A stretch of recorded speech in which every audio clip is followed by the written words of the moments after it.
খানাপাৰাত চলি থকা ত্ৰয়োদশ ভাৰত ঔদ্যোগিক মেলাত বিশেষ সমাদৰ উত্তৰ পূবৰ অন্যতম প্লাই কোম্পানী প্লাই ষ্টৰী। কোম্পানীটোৰ প্লাইউড আৰু ছাটাৰিং প্লাইয়ে লাভ কৰিছে বিশেষ সমাদৰ।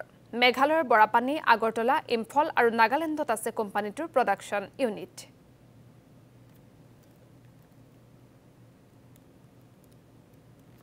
মোটামুটি ঠিকই আছে, ইমান হেৰি নহয় কাৰণ বতৰটো বেয়া। আপুনি চাইছে 2 দিন ধৰি বৰষুণ হৈ আছে। মোৰ নাম প্ৰসেনজিৎ দে, মই প্লাই ষ্টৰীৰ পৰা আহিছোঁ। আমি প্লাইউড মেনুফেকচাৰাৰ হয়। আমাৰ 4খন ফেক্টৰী আছে, এটা মেঘালয়ত আছে, এটা ত্ৰিপুৰাত আছে, এটা নাগালেণ্ড, এটা মণিপুৰ। তো আমি বেচিকেলি আমি প্লাইউড বনাওঁ আৰু শ্বাটাৰিং প্লাই আমি বনাওঁ। শ্বাটাৰিং প্লাই অসমত নৰ্থ ইষ্টত চাব গ'লে আমাৰেই ফেক্টৰী আছে আৰু কাৰণ নাই, মানে আমি এক্সক্লুচিভলি ক'ব পাৰে আছে আৰু কিন্তু মানে এজ এ কোম্পানী কাম কৰা আমাৰ কোম্পানীটোৱে আছে।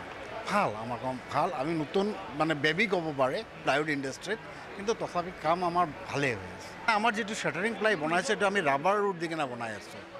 এইটো আপুনি ইণ্ডিয়াত এক্সেপ্ট কেৰালা আৰু ক'তো মই জনামতে আৰু ক'তো নাই। এইটো ৰাবাৰ ৰুট দি কিনে আমি বনাই আছোঁ। বেছি দিন মানে বেছি ৰিপিটিশ্যনটো হয়, ফ্লেক্সিবিলিটিটো বেছি হয়, সেইকাৰণে ৰিপিটিশ্যনটো বেছি।